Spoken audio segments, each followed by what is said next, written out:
তো next part নিয়ে চলে আসলাম। তো আমাদের অনুষ্ঠান শুরুতেই আমাদের একটু গ্যাঞ্জাম হচ্ছিলো কে কোথায় বসবো, যেটা সবসময়ই হয়।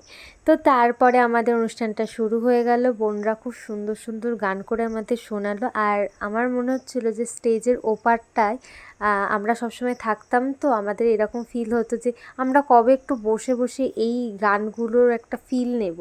তো সেদিনকে সত্যি ফিলগুলো খুব ভাল লাগছিলো, খুবই শুনতে ভাল লাগছিলো। তো তারপরে আমাদের প্রিন্সিপাল স্যারকে স্টেজে কিছু বলার জন্য এবং তাকে হচ্ছে কি সম্বর্ধনা দেওয়া হলো। তারপরে আমাদের প্রিন্সিপাল স্যারের হাত ধরেই শুভ সূচনা শুরু হলো এই অনুষ্ঠানে। তো অনুষ্ঠানের এই শুভ সূচনার পরে সব স্যার ম্যামদের, আমাদের কলেজের প্রত্যেক স্যার ম্যামদের স্টেজে তোলা হয়েছিল এবং তাদের কিছু বলতে বলা হয়েছিল।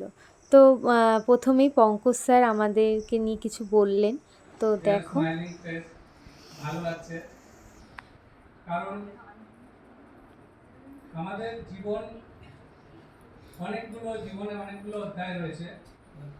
আমরা সিলেবাস যখন শুরু করি অনেকগুলো চ্যাপ্টার রয়েছে বা অধ্যায় রয়েছে। একটা সিলেবাসের যদি আমরা একটা অধ্যায় কমপ্লিট করে আর এক্সামে বসে যাই তখন হয়তো পাস করতে পারি। আমাদের যে এই চ্যাপ্টারটা 2 বছরের ছিল, সরকারি নিয়ম অনুযায়ী আজকে 30 জুন লাস্ট ডেট। যদিও 2 বছর, কিন্তু আমরা এদেরকে পেয়েছি 1.5 বছর। 1.5 বছরের মতো একটা খুব সুন্দর সুসম্পর্ক তৈরি হয়েছিল। এবং সেটা ওরাও কলেজটাকে এত সুন্দর ভাবে ভালোবেসেছিল এবং এত সুন্দরভাবে নিজের মতো করে নিয়েছিল, নিজের মনে করে।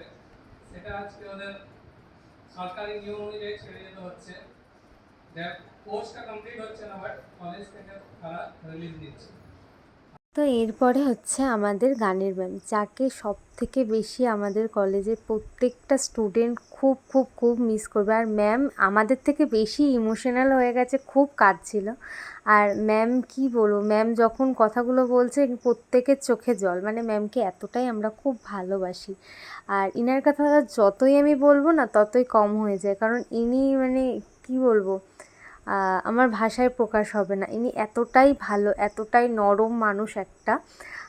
আর ইনার কী বলবো, ইনি যদি আমার পাশে না থাকতো আমার একটা স্বপ্ন হয়তো কোনো দিনই পূরণ হতো না।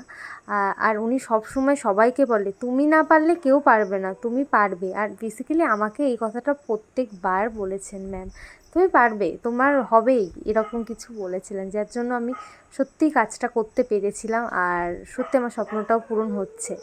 হ্যাঁ, তো যাই হোক, ম্যামেরটা দিতে পারছিলাম না কারণ ওখানে কোনো মিউজিক দেওয়া ছিল, তো এখানে কপিরাইট পড়ে যাবে। তো তারপরে সব ছেলেগুলোকে একসাথে তোলা হয়েছিল। আর ওদের এখানে দাঁড়াবে না ওখানে দাঁড়াবে, এদের মধ্যে ওটা একে ঠেলছে ওকে ঠেলছে। তো তারপরে হচ্ছে সবার মানে অরিন্দমের কথা শুনে বেশি খারাপ লাগছিল, মানে ওর কথাগুলো শুনছিলাম আর ভাবছিলাম যে আমাদের কত দিনগুলো আমরা এরকমভাবে মজা করেছি, এত আনন্দ করেছি। তো কিছু কিছু ভিডিও আমার কাছে রয়েছে, সেটাই তোমাদের সাথে তুলে ধরছি। আর দেখো, এখানে অরিন্দম কিছু বলছিল, আর সেখানে হচ্ছে যেহেতু মিউজিক দেওয়া হয়েছিল আমি কথাগুলো অ্যাড করতে পারছি না ভিডিওতে, কারণ আমার এটা ইউটিউবে এবং ফেসবুকে দুটোই যাবে ভিডিওটা। তো সেই জন্য আর অ্যাড করতে পারলাম না। আর ছোট ছোট ক্লিপস হয়তো আমি শেয়ার করব অবশ্যই। তো দেখো, তো পরের ধাপে অনেকে গেছিলো, তাদের কিছু ভিডিও করে নিলাম। আমার শিক্ষার্থী যারা সামনে রয়েছে প্রত্যেককে আমার শুভেচ্ছা, ভালোবাসা। মনটা একটু ভারাক্রান্ত, যাই হোক নিয়ম অনুযায়ী তোমরা আসবে, আবার 2 বছর কোর্স কমপ্লিটের পর চলে যাবে, কিন্তু তাও মনটা কোথায় যেন একটু খারাপ লাগে শেষ দিন। কলেজে মনে হয় আমি তোমাদের সব থেকে বেশি বকাবকি করি। না স্যার, ও স্যার,